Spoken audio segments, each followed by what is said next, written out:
What's up everybody, it's me Lone. I hope you're doing alright. So as promised, I'm going to start making Fallout 76 videos on my channel moving forward. And I thought, where better to start than with a guide video? I used to do them a lot on my channel in the past. You all seem to like them and think they were helpful.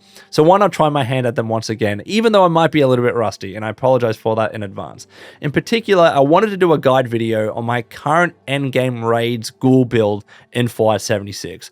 On the screen right now, you are seeing that build in action, and it does really well in raids. It kills the Serpent quite easily at the end, especially if you have a good team backing you up. It does really well in the opening stage with the Eon 06 Guardian. It completely destroys Squad Epsilon. I keep getting surprised with how quickly they die with this build. Overall, it's just a really powerful raids build, but importantly for me, and the way that I like to play the game, it's super easy to maintain and manage. Yes, this is an endgame build. This is not for beginner players or mid-game players or even some endgame players, right? Because me, as a lapsed endgame player, it still took me weeks of grinding and hours of playing to just get to this point and swap my build over. If you haven't already started the progress to a build like this, it will take time. But once you get to this build and get to this stage, I believe it's easy to maintain and manage. You're not having to constantly grind and farm consumables and buffs and whatever just to be able to do well in raids. You can just walk into raids with some buffs or even no buffs and consumables and still do really well. I don't like to constantly farm and grind, so I just wanted a build that was easy to walk into and do a lot of damage. And that's what this build is. It has been inspired by other builds out there, in particular by Angry Turtle. A huge thank you and credit to him because he actually gave me advice separately on the side. I'll include his video in the description below. Tier's video on how to crit every other shot in VATS was also very helpful for me, so that is linked in the description below. And plus a ton of other community members helped me with this build as well. So it's at the point where I really like it. It's really powerful. It's easy for me to maintain. And importantly, it's a lot of fun. So hopefully you enjoy this video. Hopefully you find it helpful. If you do, please like, subscribe if you're new, with notifications if that's possible. But with all that out of the way, here is my current endgame raids Ghoul build in Fallout 76. Enjoy. Alrighty, we're in the game at my camp, and let's get into my current endgame raids build in Fallout 76. As I mentioned, yes, this is a Ghoul build, but no, you don't absolutely need to be a Ghoul in the game to be good at raids. We were smashing raids well before the Ghoul update, and you can continue to do so well after the Ghoul update as a human if you wish. But if you technically want that quote-unquote meta build, Ghoul is probably the way to go. Plus, it's a lot of fun with the Ferrometer and Glow and all the perk cards, so I recommend that you at least try it out once in your life. But let's get to my build, and we'll start, of course, with my special. Now, this is just a starting point. You don't need this exact spread because it ultimately will depend on which legendary special perk cards you have and which ones you've maxed out to save as much time as possible to get to the point that I am. But I just so happen to have a certain set of legendary special perk cards where this starting special makes sense. If you, for instance, had a max out legendary strength, your strength here would only need to be 10 because then that takes you up to 15, right? So this is just a starting point. Copy it if you want, commit it to memory if you want, but really the meat and potatoes come into it in this screen here. This is the special spread that I would recommend if you want to get to this build. 15 strength, 3 perception, 12 endurance, 6 charisma, 11 intelligence, 14 agility, and 15 luck. So how do we get to this point? We have 4 maxed out legendary special perk cards. I have intelligence, agility, endurance, and luck. You don't need these exact ones. You can have any one of them aside from perception. You don't want maxed out legendary perception because that takes you to 6, and I don't find those extra perk points to be useful when it comes to this build at least, right? So you don't want to max out legendary perception, but you can max out any other one of these. Like you can have technically legendary charisma if you want, set it to 1 initially, then it takes you to 6, and it's perfect for this build. So use the legendary special perk cards that you have maxed out to save time. You just don't need these exact ones. I at least recommend 3 or 4. The reason why I recommend 3 or 4 is because the perk cards with the Ghoul build are so good, and even with the normal perk cards, there's so many good perk cards. You want to cram in as many of them as possible, and to do so, these legendary special perk cards are really bloody handy. So pick the ones that you already have, just don't pick legendary perception for this build, and you'll be good to go. In terms of the other legendary perk cards, I find Funky Duds to be really useful because that end stage with the raids with the Serpent, it does a lot of crazy poison damage, and even with the Glow meter, essentially acting as a second health meter, it can still wreck you if you don't have proper poison resistance. And I don't have a Union power armor with poison resistance. I don't use legendary power armor pieces that have poison resist. You can if you want, but I find there to be other more beneficial legendary effects to be using at that stage. So to get my legendary poison or my poison resist up, I will use Funky Duds as my legendary perk card. I find it to be really useful because the poison damage is so crazy against the serpent. But technically, it's optional. Technically, there are other ways of getting around it, even if you just want to be using Stimpaks a lot and getting your glow up a lot in battle, which I find to be annoying at times if you keep taking that damage quickly. So I do recommend Funky Duds, but it's technically optional. What's probably not optional is taking one for the team. This is like bare necessity for any player or any person that's playing in a team. Enemies take more damage when they attack you if you're on a team. This is necessary for everyone's bloody build out there. It should be a non-negotiable. Taking one for the team max out should be the first one that you max out. I guess technically it's optional, but if you want to deal the most damage, this is absolutely a necessity. There are other options too. None of the unless you're feral, maybe, none of the legendary perk cards specifically for ghouls are particularly useful, so that's why I haven't bothered with them. Ammo Factory I use when I'm making ammunition, but you get ammo when you do raids anyway, so not as important nowadays anyway. Electric Absorption is okay, but probably not the best. I think there are better options out there. Again, there's that Feral Rage one if you want to be feral, but I don't like to be feral as a ghoul. What else is useful? Master Infiltrator, if you want to be able to lockpick really easily, but for raids in particular, the next big option that I will give you is Power Armor Reboot.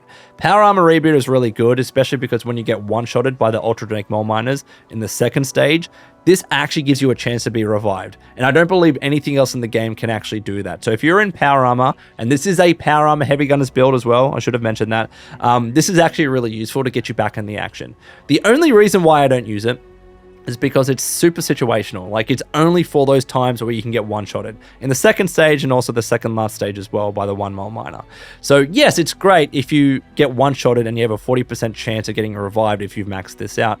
But if you're good enough, you can avoid those mole miners. And even if you die, your teammates are probably going to back you up. And even if you all die, you just run the stage again. I just don't find this to be super useful across all situations. If you find yourself dying to those mole miners a lot, yes, it's useful to give you a chance to get back into the action. But if that's not you, I would recommend not doing Power Armor Reboot. That's just my personal opinion. Take it or leave it if you'd like. Everything else I don't really use. Again, I do have Legendary Strength maxed out, and I could use it instead, but it doesn't really matter in the end, as I explained. So those are my Legendary perk cards. Copy them if you would like. But let's get to my regular perk cards. So Strength is 15.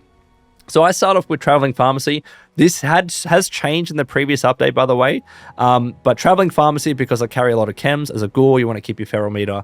Well, make sure you don't go feral, so keep your feral meter up, I guess, is the way you explain it.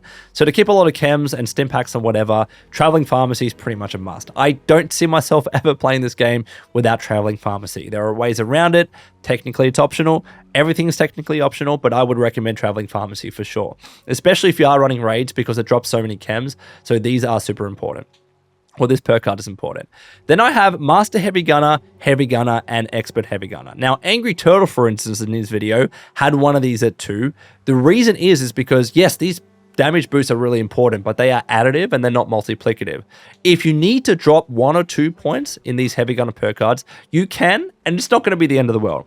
But I just want to eke out as much damage as possible, so I do have all of them maxed out and in my build, right? So, tomato, whatever you prefer. Again, Heavy Turtle has 2 of these at 3 and 1 of them at 2 to fit in an extra perk card or so. So if you want to do that, awesome. But if you don't, this is what I personally would recommend. Lock and Load.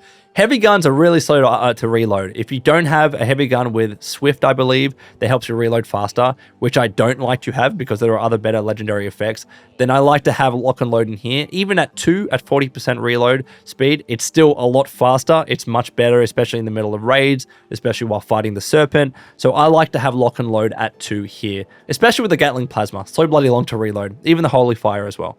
So I like to have that there. This is non-negotiable. If you are running raids, if you are a ghoul, you need Brick Wall. When your glow is high, makes you immune to staggering attacks. Staggering attacks are so bloody annoying, especially against the Serpent. It's almost impossible sometimes, it feels, to avoid that attack, that it goes down and it staggers you. When you have this perk card, you don't get staggered and you can keep shooting. It's freaking amazing, and it's probably one of the reasons that you want to turn ghoul in the first place. Brick Wall is non-negotiable for ghouls, and you need to keep your glow high. But if you do so, it's brilliant against the Serpent. Absolutely brilliant. And of course, any other enemy that does stag you in the game as well. But there are other options. Again, if you want to drop a point in one of the heavy gunner perk cards and not use Traveling Pharmacy, you could do Arms Keeper to make sure your weapons weigh less. Bandolier, make sure your ballistic ammo weighs less. Bare Arms does the same for heavy guns and makes them weigh less too. Again, like technically this might be better than Arms Keeper if you're willing to spend another point, but I just don't find these ones as useful as Traveling Pharmacy because I'm not carrying a million guns. I like my set guns and that's it. I don't need to use any other ones. Blocker is pretty good to keep your tankiness up if you find yourself getting damaged a lot by melee attacks. But again, as a Ghoul, you have that double health meter with the glow meter. So like, I don't find Blocker to be that useful. And plus, if you're running power armor, you're pretty tanky anyway. So Blocker, I actually don't find to be that useful in the game. But if you're finding yourself needing a little bit of tankiness, Blocker is a good option. Shotgunner, not useful, not useful. Again, Lock and Load I think is really good if you can fit it in. That's not relevant, not relevant, not relevant, not relevant. So those are the main ones in strength that I would recommend. Any combination of those, whatever you would prefer, but this is just my personal twist that I like. Perception, concentrated fire. It used to be the case, at least with auto weapons, that you just needed one concentrated fire. This has changed now, so you need to make sure that concentrated fire is maxed out, and that's why perception needs to be at 3. There's no other useful perk cards than perception for this build, but concentrated fire needs to be at 3 because you focus fire to gain high accuracy and plus 3% damage per shot. Really, really good. Endurance, where all your health and your tankiness comes from. So endurance at 12, life giver at 2. Again, I think this one changed in the recent update. It's actually technically 1, but it takes 2 perk points. Life giver is good to give you extra HP, depending upon your endurance, to give you a bit of extra tankiness. Also as well, the more health that you have, the more glow that you have. So it's actually really good in that regard. Ironclad. Ironclad applies for power armor, so it actually improves your power armor if you're wearing a matching set, especially if you're wearing a matching set, and if you're not, it's just a 25% boost at max. Ironclad is really good for power armor, for any other armor in particular, of course, but Ironclad needs to be used for power armor builds nowadays if you want to be super tanky. Bullet shield I find to be really good if you're using heavy guns, of course. When you fire, you gain a 20% deflection chance for 6 seconds. In particular, it's really good against the EN06 Guardian.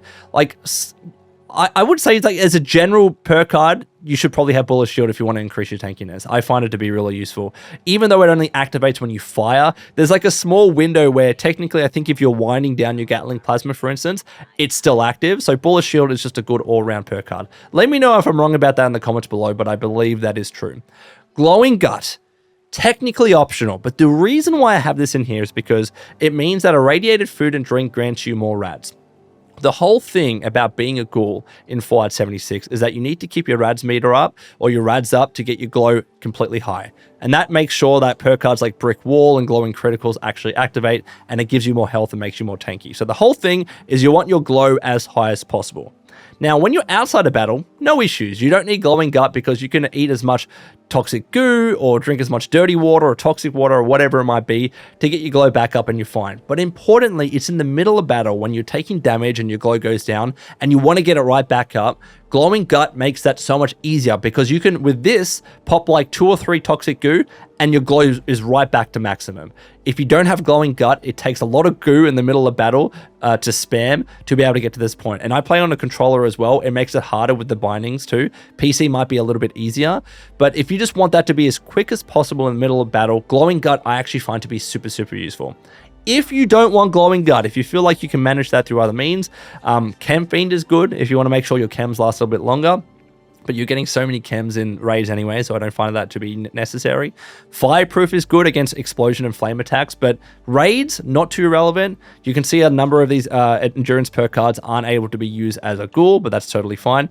Starch Genes. Now, there are mutations in this build, but you don't actually need Starch Genes as a Ghoul because you're not taking Rat away. Be careful, don't accidentally take a Rat away and lose the mutation because that can actually happen. But this whole, you'll never mutate from Rads and Rat away will never cure mutations. You don't actually need it as a Ghoul, so it's a point that you can drop compared to normal builds. Through Hiker is also really good if you want to reduce your food and drink carry weights, but I like to use the legendary effect instead.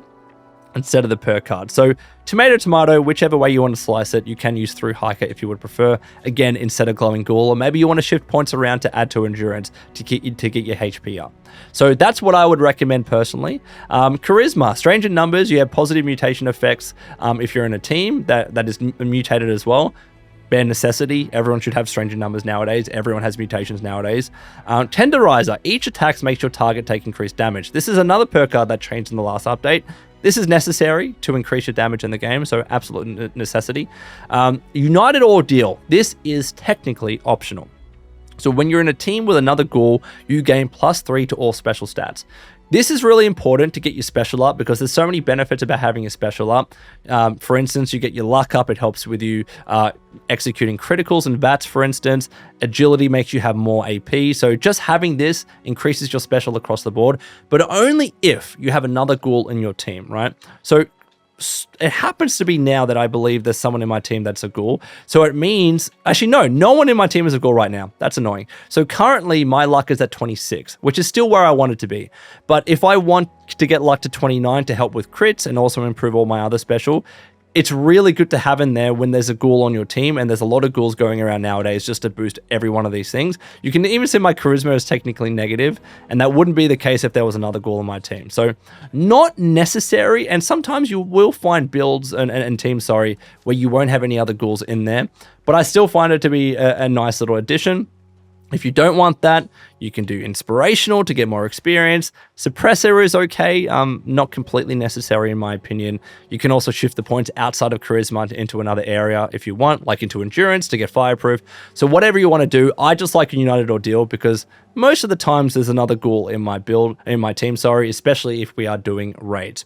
So let's go to intelligence. Power user. Fusion core duration is now doubled. Not necessary if you find yourself getting a lot of fusion cores, if you can make a ton of them. But I'm running a lot in power armor, and especially doing other stuff in power armor. I'm finding my fusion cores to be draining really quickly. So I just like this to ensure the farming and the grind to get fusion cores isn't as intensive. So I like power user, but you probably don't need it if you don't want. Stabilized, absolutely necessary for heavy guns. In power armor, you gain better accuracy and you ignore armor. Super, super important. You need stabilized. Batteries included. If you carry a lot of energy ammo, which you will for a Gatling plasma, you want to make sure your energy weapon ammo weighs less. So I think batteries included, like traveling pharmacy for me, is super important. Science Monster. While you have a glow, again, glow is important, gain 15% bonus damage for 10 seconds upon getting hit. Very, very, very good. You want Science Monster. This is one of those perk cards that you're becoming a ghoul to be able to use perk cards like this. Super, super useful. I would definitely include that. I wouldn't say, technically it's optional, but I would make sure that you have that in your build. I think there's some other ones in there in here as well. If you're using an explosive weapon, for instance, you can do Demolition Expert if you really want. I think this changed in the latest update as well. Stim packs, Field Surgeon to make your stim packs heal you a little bit faster. First Aid if you want your stim packs to heal you a little bit more. What else do we have here? I think that would be probably it in terms of intelligence. These are definitely the main ones that I recommend though. Agility. So many bloody important perk cards here nowadays. And the reason why these perk cards are so important is because of the changes they made to Furious. Furious is now the best legendary effect, pretty much anyways, for weapons in the game because of the onslaught ability, and all these perk cards are really pairing nicely with that. Listen to Angry Turtle's video for a better explanation on how that works, but if you want that top tier meta build with a Furious weapon, you want all of these perk cards in there to ensure that your onslaught stacks are even higher. So we have Gunslinger to ensure that your ranged weapons do plus 12% weak spot damage. Really good, of course, against the Serpent, against the Eye, or either eye. You do a hell of a lot of weak spot damage with this Gunslinger perk card. Gunslinger Expert, plus 1% range weak spot damage per onslaught stack, plus 3 stacks. So that's why you want that there as well. You have faster reload speed per onslaught stack, so you want Gorilla Expert, Gorilla Master, 5% range damage to close enemies per onslaught stack, plus 5 max stacks. Packing Light. So this is technically not necessary, but I like Packing Light because when you're not over encumbered, your AP regenerates faster. And especially in the VATS build, when you don't have conductors and when you don't have like a lot of canned coffee to ensure you're essentially doing unlimited VATS, you want to wait for your AP to get back up so you can get back into VATS really quickly, because this is a VATS build as well. So I like Packing Light to ensure that your AP is regenerating faster, right?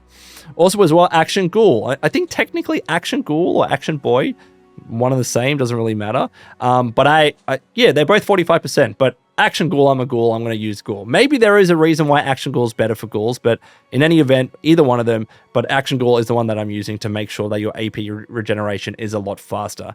Again, to make sure that you can get into VATS much quicker when you're not using canned coffee or slime cake or whatever to ensure that you have essentially infinite VATS.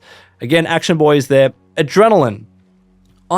When I'm doing raids, adrenaline is not that useful because you gain more damage per kill for 30 seconds and the duration refreshes with kills. In raids, you're not doing a lot of kills individually. I can't think of a stage where you're really doing it. You have one enemy with an EN06 boss. You're not really doing damage. You are kind of doing damage to mole miners in the second stage, but if you're running and getting the fuel canisters, you're not. In the third stage, you have the squad epsilon. So technically, adrenaline could help you in here. Once you kill one member, you have a boosted damage of 30 seconds. But there's only 2 enemies to get that benefit from. So in raids, I actually don't find adrenaline to be that useful. And then, of course, against the Serpent, it's one enemy. So adrenaline is completely useless to you there. So I don't use adrenaline. But if you find yourself just doing other endgame content and killing a lot of enemies, adrenaline can be useful. But in raids, I actually don't bother to equip it. Born Survivor, if you want to ensure that you use a stim pack when you fall to low health, you can. But because you have a lot of glow normally as a Ghoul, I don't find Born Survivor to be useful. Dodgy, I don't like using Dodgy, of course, in a build that depends on AP because it's just wasting your AP for no reason. No Sneak. Technically, you can do Gun Fu, but again, Gun Fu is another one of those things where it relies on you getting a kill to move on to the next enemy in VATS, and then you get increased damage. Really good when there's a lot of enemies and you keep swapping with Gun Fu. But again, in raids, when you're not doing that, it's not that useful. So I don't use Gun Fu, at least when it comes to raids. And that's probably it in agility. So a super, super important one. All these onslaught perks are really, really important. So let's now move on to the last one, Luck. Luck, Bloody Mess. Again, this is additive. It's not multiplicative damage, so Bloody Mess could probably be 2, but I like to try and get max damage as possible, so Bloody Mess is maxed out for me. Better criticals, necessary, 100% necessary in a VATS build like this to ensure your criticals do more damage. Ricochet, really good in raids as well. You gain a chance to deflect range attacks based on your luck, and luck is 15, so that's very high. Critical Savvy, this is really important, and I'll explain this more in a second. Critical Savvy is very important to ensure that every second shot in VATS is a crit, right? And when you're doing that with a Gatling Plasma, for instance, which is what I recommend, you're doing crits like crazy. You're doing so much bloody damage, especially with better criticals. Critical Savvy is necessary to get to that point. There are a few other things that are necessary to do that as well. I'll explain that in a second, but you need Critical Savvy. This is not optional. Faulty Spots is not optional either. Again, weak spot damage is increased by 15%. It's really important in raids. It's really important for the Serpent to get the effect that I showed you in the gameplay at the beginning of this video. And finally, glowing criticals. When your glow is high, gain 50% bonus critical damage in VATS. These are such good bloody perk cards, man. There are some other options as well. If you want to drop a little bit in Bloody Mess, you can. I wouldn't recommend Class Freak because, yes, there are negatives with the mutations that we have, but they're not all that detrimental. Curator's not bad to make sure your bobbleheads last twice as long if you want to use a Big Guns bobblehead, but I have a few of them, so I don't need Curator. Technically, 4-Leaf Clover is good, but an Angry Turtle does recommend it, but I don't find that I need it. Good with Salt is good to ensure that all your food buffs don't spoil quickly, so you might want to have that as well, but I'm getting a lot of them quite easily anyway, so I don't need that. If you want to use One Gun Army to ensure that your heavy guns gain a stagger chance and a cripple chance, great, but I don't believe this is too useful in raids either. Serendipity, not necessary, and Super Duper, obviously not necessary. So this is the build that I recommend. All the perk cards and the legendary perk cards that I recommend. You can make changes as you need, change the perk cards that I said that were optional, shift points around as you need. But this is what I think to be really good and really enjoyable for me. It's different to what Angry Turtle and other people have done in the community. I'm really happy with where this is at, but I do need to show you, of course, other stuff as well. So let's get into mutations very quickly. I just want to show you my status. Yes, I'm a Ghoul. Those are my resistances at the moment. Effects, all the effects that are being applied with the perk cards, but these are the mutations that I have. Bird Bones to ensure my force split speed is lower and I get more agility, but the negative is minus strength. Again, minus strength is just less carry weight, so it's not too bad. Plus as well, power armor got that boost to strength in the latest update, so that's kind of counteracted, I guess. So Bird Bones is really good. Carnivore, is better than herbivore at the moment. You get a lot of benefits from eating meat, especially like if you can have like the Mirelurk steamer, for instance. If you pick that up in the atomic shop, it produces a lot of really useful meat that gives you more HP and more AP and all that kind of stuff. So carnivore is really good, and it is better than herbivore, but I think you can get by with herbivore as well. Eagle Eyes, more perception, more critical damage, less strength. Very, very important. Again, it just hurts your carry weight, but there are ways around it. Herd mentality, easy benefit. There's no negative to this when you're in a team. Marsupial, higher jump weight, really good. You get more carry weight, just less intelligence, so a little less XP, but that's okay. Speed demon, necessary, more move speed, reload speed, and you don't have hunger or thirst as a ghoul, so that doesn't really matter. That negative doesn't really apply. Let me make sure that I get my feral meter back up so I don't turn feral in the middle of this video. Okay, so those are all the benefits, all the effects that you can see in that screen there. I'll just make sure that you can all see them in one go, all my mutations. Special, this is what it looks like now. Again, if there was another ghoul in my team, this luck would technically be at 29. I'll talk about critting in VATS every other shot in a second. What else do we have here? Probably nothing in this screen. So next up, I want to talk about my weapons. This is the cream of the crop. This is the best heavy gun in the game, pretty much, bar none, all right, without any shenanigans going on. The Gatling Plasma is the best heavy gun in the game at the moment, especially in raids, and this is the perfect combination of legendary effects and also mods. Furious, as I mentioned, with the Onslaught effect, Furious is probably the best legendary effect in the game compared to Anti-Armor, Aristocrats. It's really bloody good for full health builds in particular. Vital is to ensure that your critical damage gets a boost by plus 50%. I think that's additive, but it's still really good. VATS optimized to ensure that you get less AP cost in VATS, which is really bloody good to ensure that you can use VATS a lot more. Pinpoint is a really good 4-star, probably the best 4-star in the game. You get plus 50% damage when you're targeting enemy appendages, which oftentimes can be the weak spots too. So long as you're not targeting the torso, which you shouldn't do in the raid against the serpent, for instance, you should be targeting those eyes. I believe Pinpointers applies when you're targeting the eyes of the serpent, but any appendages for enemies in the game, Pinpointers is really bloody good. There are other options that you can have here. I like Stabilized if you're not using VATS, because your Gatling Plasma is rock solid. It doesn't move. I actually do like Stabilized. I like the faster reload one as well. So there's a few options that you have here, but if you want to use a VATS build, this is the best. Prime Receiver, Rifled Barrel, Stinging Core Receptacle, Reflex Light, Accelerated Nozzle, and whatever paint that you want. Stinging Core Receptacle and Accelerated Nozzle are a pain to get. You have to hop the vendors in Watoga to be able to get a very small chance to get a Stinging Core Receptacle or an Accelerated Nozzle. Really hard. It took me forever to just get the Accelerated Nozzle, and then I traded for this Stinging Core Receptacle. So eventually I got that, but if you can find someone that can just craft this weapon for you that's not legendary, and then you add the legendary effects, then it shouldn't be too bad. But if you want to hop yourself, if you already have this perfect combination of legendary effects, you will need to hop the vendors in Watoga to do so. But there are other options as well. Accelerated Nozzle and Stinging Core Receptacle are just really good for this gun. So this is the cream of the crop. This is what you're using against most really hard enemies in the game. In terms of other options, I love the Holy Fire. Holy Fire again as Furious with faster reload speed and lightweight. Okay, let me explain lightweight. Lightweight is definitely not top tier or meta or endgame. The faster reload speed probably is if you're not using this in VATS or VATS optimized, however you want to use it. I like lightweight because when I'm using the Holy Fire, I'm not looking to deal a lot of damage, usually in the second stage of the raid when I'm killing the mole miners, which die pretty quickly anyways. And it weighs so bloody much without lightweight, so I just like having lightweight. I'd probably recommend not having it if you're not having issues with carry weight, and pick one like, I think it's called Swift, for instance, with a faster reload. But I actually really like lightweight. But then Pyromaniacs pairs really well with the Holy Fire. Napalm tank, long barrel, huge propellant tank. This is the weapon that I like to use when I don't want to charge, when I just want to instantly kill enemies really quickly without having to spin up, and still deal decent damage and not have it carry away a lot in my inventory. I love this Holy Fire. I won't change it, so that is that. And then this is not one that I'm using in raids, but I like to have it anyways. The Instigating Plasma Caster. Again, shout out to Angry Turtle for this.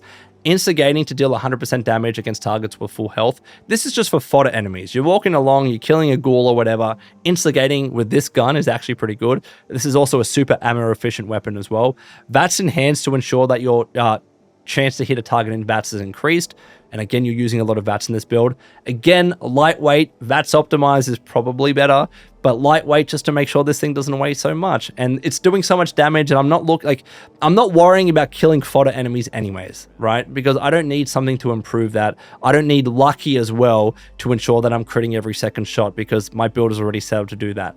I like lightweight because it makes it weigh a lot less and allows me to loot a lot more. But then pinpointers, again, probably the best 4-star in the game. Prime capacitor, aligned sniper barrel, and doesn't have a sight, I don't believe, on this one. So those are my 3 weapons, but this one is what you want to work towards. It took me so bloody long, but once you're there, trust me, it is freaking amazing. In terms of my armor, I use troubleshooters across the board. Technically, it doesn't matter. Overeaters is probably the best effect, but you can't use that as a ghoul, obviously. So use whatever 1-star you want. Troubleshooters is probably the best because robots do a lot of damage, but there aren't really, there's obviously the EN06 Guardian in the first stage. But aside from the first stage, troubleshooters might not come up too much in raids. I don't think Squad Epsilon technically are robots. Maybe they are, but I would still recommend troubleshooters if you want the top tier meta build, I guess. But there are other options for the 1-star if you want to mix it up too. Luck is 2. The reason why I have luck 2, and I have that on all of these pretty much. The reason why luck is on all of these power armor pieces, aside from the torso, is because I needed to get my special to, now I'm not on a team, so it's on 25. Let me get into a team so it explains this a little bit better. The reason why all my armor pieces have +2 luck is to ensure my luck, even without another ghoul in the team with that perk card, my luck is at 26. When my luck is at 26 and I have 2 limit breaking pieces on my power armor pieces, I can do crits every second shot. That's just the way that math works out. You need to watch that video from Tier. I'll link it in the description below. And I might also include the screenshot of the math and how it works out with luck and limit breaking and critical savvy, because essentially you want to get to the stage where you have enough luck, depending upon what you have, to ensure you're critting every second shot. So if you have 2 limit breaking pieces, your luck only needs to be 26, which is why my luck is 26. If you have 1 limit breaking piece, your luck, I think it needs to be 29. And I think it needs to be 33, just as from memory, if you don't have any limit breaking pieces. So because I have 2, 26 is the sweet spot, and I just want to ensure that that is there, even if there's no other play in the team that is a ghoul as well. So that's just the way the math works out. Watch that video from Tier, but there's a different number of combinations that you can do in that regard. So that's why I have so many luck pieces on my power armor. Sentinels is really good because when you're standing still, you take less damage. So typically when you're fighting the serpent, for instance, in the raid, stand still, you're taking a lot less damage with Sentinels. I find that really good. And Rejuvenators is probably the best 4-star. So it ensures that you and your teammates are gradually gaining health and action points within a 50-foot radius. I try and include as many Rejuvenators pieces as possible because I want to get my AP back up, as I mentioned. Health is also beneficial as well. But importantly for this VATS build is the AP regen that you get from this. So Rejuvenators is super important, and I have calibrated shocks as well to ensure my carry weight is a little bit better. This one's the same. Troubleshooters, luck, through hike. Now through hikers is different because I want to reduce the weight of my food, drinking chems because I'm carrying a hell of a lot of that. So I have through hikers pieces. If you want to use the perk card, you can as well. And then again, Rejuvenators is important. Next up, Troubleshooters, luck, again, through hikers and Rejuvenators. Next up, Troubleshooters, luck, Sentinels again, and limit breaking. So limit breaking ensures that each worn armor piece reduces the cost of critical hits by 10%. Again, with the way that it works out, having 2 limit breaking pieces, which I do, my luck only needs to be 26 to crit every second shot. So it just depends what limit breaking you have. If you have less limit breaking pieces, your luck needs to be a little bit higher. And that video from Tier does explain exactly what you need. Finally, and in terms of the mods here, I have gimbal braces, and these is Vulcan power armor as well, and I'll explain that in a second. But these are gimbal braces to ensure that the stability with your weapons, and particularly Gatling Plasma, your scoped accuracy and your hipfire accuracy is rock solid. So gimbal braces are really important, especially with the accelerator nozzle. And then the last one, Troubleshooters powered. I like powered, at least 1 to increase my AP regen again. Some people say that powered is not useful beyond 1 or 2, so I'd like to at least have 1. Again, through hikers and limit breaking, and plus a jetpack piece, because jetpacks, especially when you're jumping over the mole miners in the second stage, are really useful. Plus, it's just fun to be using a jetpack. When it comes to my headpiece, I got the VATS Matrix overlay because that increases your VATS accuracy, and a brighter headlamp, I believe I have as well. Now, this, the Vulcan Power Armor, the reason why I like it is because it has a set bonus. And I think it shows the set bonus here. Let's see if I can find it. Vulcan Power Armor bonuses, plus 25% fusion core duration, but this is the important one, plus 25% AP regen rate. Vulcan Power Armor is the best for a VATS build when you have that set bonus, and they drop like candy when you're doing raid. So the way that I had to do it is use a different power armor, eventually drop all the Vulcan pieces that I want, and I swapped to that immediately. It really helps in a VATS build. So try and get a Vulcan power armor, but any one of them will do in raids too, for instance, like the Union Power Armor, which has poison resistance, so that one is good as well. Excavation is good for the carry weight. They're all good, but if you want that top tier meta build, Vulcan Power Armor is the way to go once you can eventually get it. So those are my Power Armor pieces. What else do I have here? Food and drink. So canned coffee. I have, and I think this was a season item at one stage, and then it was released in the Atomic Shop. But I have canned coffee that's produced all the time. The reason why canned coffee is so good is because you can consume like 6 or 7 of them and do like infinite VATS. And that's what you were seeing in that video at the beginning. So I just pop a bunch of these before I fight the Serpent in particular. And this machine generates them for me easily. Now, if some of you are like, I don't want to buy that in the Atomic Shop, that's okay. You have an alternate. Slime Cake. Slime Cake is in the current season of Fallout 76. Once you get to this point, Slime Cake essentially does the exact same thing, and it also increases your glow at the same time. So it gives you that plus 300 AP, so you consume like 6 or 7 of them, increase your glow at the same time, and when you do, you're doing so, like you're spending like all your time in VATS essentially in the Serpent until it dies, if you're doing enough damage. So either canned coffee or slime cake. Canned coffee if you wanted to buy it, slime cake if you get the reward in the current season. Either or will do. Company tea as well is also just good to increase your AP regen. Even as a carnivore, you can do it, but you just don't get the extra boost of being a herbivore. And then I also do have, to make my life easier, but this is not necessary, the Mirelurk Steamer to produce all of these consumables. So Mirelurk Jerky increases your HP and therefore increases your tankiness and your glow. What else do I have here? Smoked Mirelurk Fillets also increases your HP as well. Let me grab all these to make sure that I'm covering them. So cooked softshell meat also increases your AP generally, so just to ensure that you have more VATS. Mirelurk jerky is really good. Roasted Mirelurk meat is really good. Again, slime cake is good. Smoked Mirelurk fillets are really good. For carnivores, if you can get your hands on this Mirelurk steamer, it's freaking amazing, but it's not necessary. Sometimes I don't even use these consumables or buffs in raids, and I'm still doing crazy damage. It's a nice to have. It's not a necessity, trust me. And then finally, Toxic Goo. Toxic Goo is good because you can just go to West Tech and get this Toxic Goo quite easily to ensure your glow is at max at all times. It actually doesn't matter what power armor you have. I know that there was a line of thinking that you don't want armor that has high rads resist because you want to ensure that you get that naturally to keep your glow up. Doesn't matter when you have Toxic Goo. Toxic Goo, even when you die, you pop a few of these, especially with Glowing Gut, the perk card. I think you pop 3 of these and your glow is max and you're good to go. And I've just binded this to this thing here.